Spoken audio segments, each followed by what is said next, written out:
Welcome back to another of the Halloween episodes. This is the big one, folks. This is the one it's all been building to. Now, you may remember last time we talked about Alice Cooper's Flush the Fashion, the album on which he dropped most of the theatrics and shock rock that had characterized his first couple solo albums, and instead went for a new wavy Cars/Gary Newman-esque sound that won him no new fans and profoundly alienated his old fan base. Flash forward to 1983, and Alice Cooper was in a pretty bad place. You see, some point during the early 80s, he relapsed into his alcoholism, which, coupled with an increasingly severe cocaine habit, is the reason that he apparently can't even remember making Special Forces, Zipper Catches Skin, and the album that we're going to talk about today, DaDa. What is known, however, is that during the making of this album, Alice got back with Bob Ezrin and Dick Wagner, two of the guys who made the original Welcome to My Nightmare so amazing. Now, those students of rock history amongst my viewers will know that Bob Ezrin had just come off of doing The Wall with Pink Floyd in 1979, and prior to this collaboration with Alice Cooper, he had been helping Kiss to make whatever you want to call this.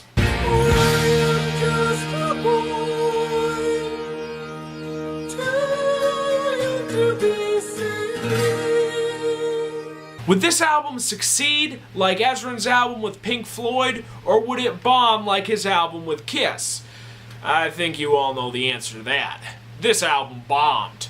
Mostly because Warner Brothers, with whom it was Alice's last album, completely failed to promote the album, but in the years since its 1983 release, it has become known as the cult classic of the Alice Cooper discography, considered by many fans to be his second best solo album after Welcome to My Nightmare. Is it as good as Alice's venerable 1975 classic? Let's find out. Track 1, DaDa. The opening track is credited solely to Bob Ezrin, and it just bleeds atmosphere. You've got this ominous, repetitive theme that continues throughout the song, along with a looped child's voice saying DaDa. Towards the end of the song, you get this creepy conversation between Ezrin as a psychologist and Cooper as an old man, in which Cooper denies having a son, and then says he has a daughter, and then denies having a daughter and says he has a son. Track 2, Enough's Enough. The story of the album is continued in this track, which introduces the main character, Sonny, the son of the old man from the first song, and it describes all of the misery that his father has put him through over the years, and him finally repudiating his father and saying, well, enough's enough. Track 3, Formerly Warmer. Now this song I love. The title is a pun on this being Alice's final album for Warner Brothers Records, but the lyrics and the music of the song are pure horror, describing how the character keeps his brother locked up in an upstairs room. We never find out why, and this is also where a bit of mystery sets in. We don't know. Who's keeping his brother locked up? Is this the father from the first song? Is it the son from Enough's Enough? What is it? And why is the brother locked up? Track 4, No Man's Land. Now this song I like quite a bit too, although it is quite a divergence from the horror themes of the first 3 songs on this album. It talks about Sonny working as a mall Santa who has a one-night stand with a rich girl. Now musically, I also like this song quite a bit. Ezrin lends the chorus a sort of mock epicness, which fits in with its goofy anthemic quality. Although there are some lyrics that do make me wonder. Didn't know that there was more to me. She'd have to live to love all for me. Track 5, Dyslexia. I like this song a lot too. It's got a goofy synth pop quality to it, and the chorus is a wonderful pun. Lyrically, it seems to be about Sonny's mental illness, which was alluded to at points in the last song, but I think this is a song that probably doesn't benefit from looking too deeply into. Track 6, Scarlet and SHEBA. This is another great song. It's got a fantastic intro with some awesome Middle Eastern elements and cool synth work.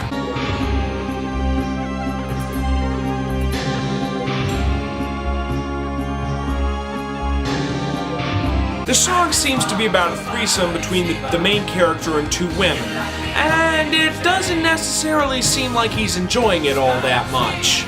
Track 7, I Love America. Now this song is awesome and hilarious. Breaking completely from the concept, it goes on to make fun of various stereotypical American traits, which Alice claims to love in a wonderfully over-the-top redneck accent. It's just a great song that's a lot of fun, and I love the part where he's acting as a car dealer, although the part at the end where he's talking about bringing the kids to meet his snake does weird me out a bit. Track 8, Fresh Blood. Fresh Blood is a lot of fun with a goofy synth funk vibe, while the lyrics talk about going out hunting at night to find people to bring back to a vampire for them to feed upon. And this is the point where if you're like me and you overthink things, you start to wonder, is the vampire he's bringing back people for formerly warmer? Is that why he's locked up? But the truth is that I think this album stopped pretending to have a concept a couple songs ago, and this song is just goofy fun.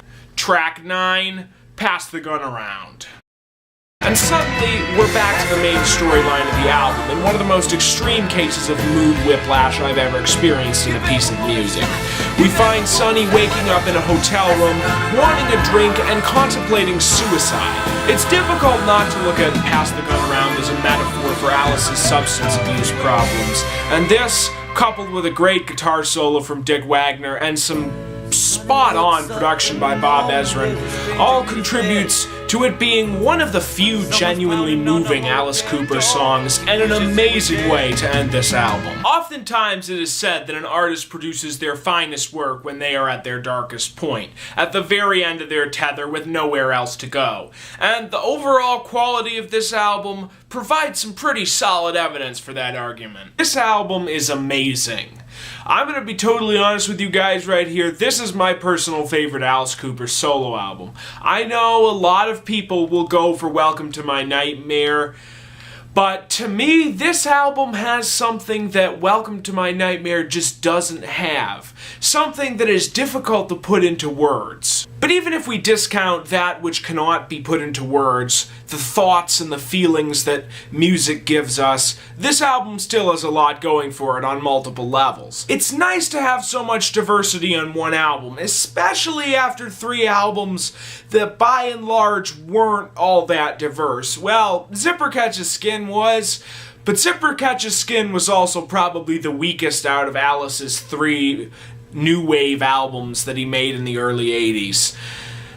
And speaking of the 80s, the production on this album is the one thing that could bring this down in my eyes. If you're allergic to 80s arrangements, you're probably not gonna like this. This entire album was recorded on the Fairlight CMI, a then current piece of technology that lends the album its horrendously dated sound, but honestly, I enjoy it, and if you enjoy that cheesy 80s sound, this might be the album for you. I also love that he brought back the horror elements, yet another aspect of the classic Alice Cooper sound that had been largely discarded during the early 80s, and one that is often pointed to by people who dislike that particular period of his career. And this album does the horror better than I think any other album in his entire discography. Some of the songs on here harken back to albums like Love It to Death and Killer, in that some of the songs are actually genuinely chilling, like the title track and Formerly Warmer. Although admittedly a song like Fresh Blood harkens back much more to the schlocky Vegas horror elements of School's Out,